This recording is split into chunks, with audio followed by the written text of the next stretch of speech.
I have a love and hate relationship with money. I love it when I have money in my wallet, and I hate it when I run out of money. Nakaka-relate ba kayo? You know, I used to work for a financial services company, and as a marketing person, we persuaded people to invest their money so that it can grow and become available for something that they need to spend on in the future. We go to people who don't know how to manage their money and have that money entrusted to us. And we invest it and make it grow over time, and we made sure it was available by the time they needed it, along with their return on investment. In the financial services industry, there are right ways and wrong ways to grow other people's money. We could not invest the money entrusted to us in the personal businesses of the company owners. It couldn't be invested in companies with no proven track record. That would put money into so much risk. Money was best invested in a portfolio of government bonds, stocks of the best performing companies, and perhaps some quality real estate. We try to find the right balance of maximized yield and security of investment. But the management of money goes beyond making decisions on how to grow it. Management of money includes making decisions on how you spend it. Just as there is a right and wrong way to invest money, there are right ways and wrong ways to spend money as well. And sometimes we do not spend the same amount of prudence and careful judgment in how we spend our money than in how we invest it. You see, money has such great potential for doing so much good or evil.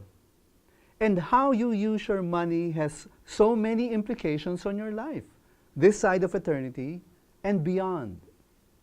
The Apostle Paul has an important message to people who have more than enough money. Here's what he said. As for the rich in this present age, charge them not to be haughty, nor to set their hopes on the uncertainty of riches, but on God, who richly provides us with everything to enjoy.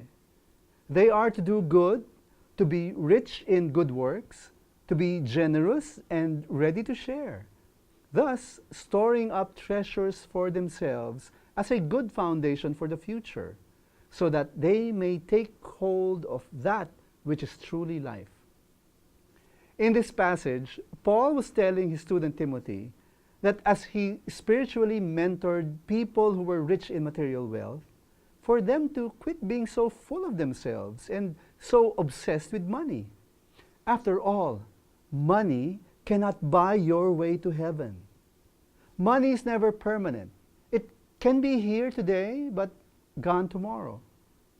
Paul advised Timothy to tell them to go after God, who is able to give them all the riches they could ever manage.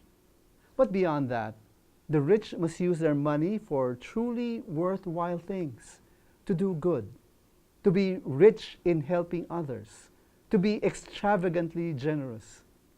Paul gave them the assurance that rich people who do that will build a treasury of heavenly wealth that will last and allow them to gain life that is truly life, life forever with God in His kingdom. So we need to learn three things. First, we need to realize that the money we manage is not ours, but ultimately God's. We are but stewards in this world.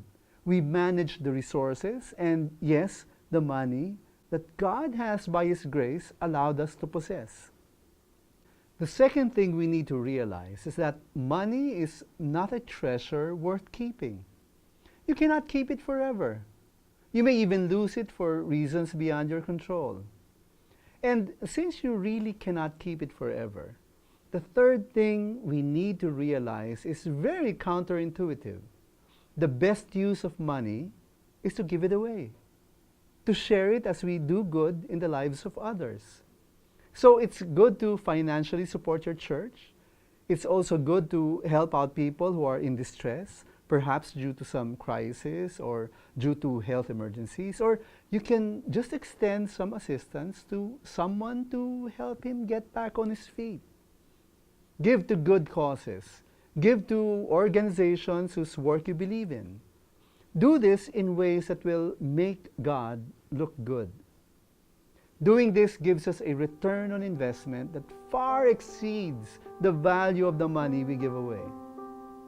Just remember that as you share your wealth, as you learn to manage your money in ways that will give glory to God, faith matters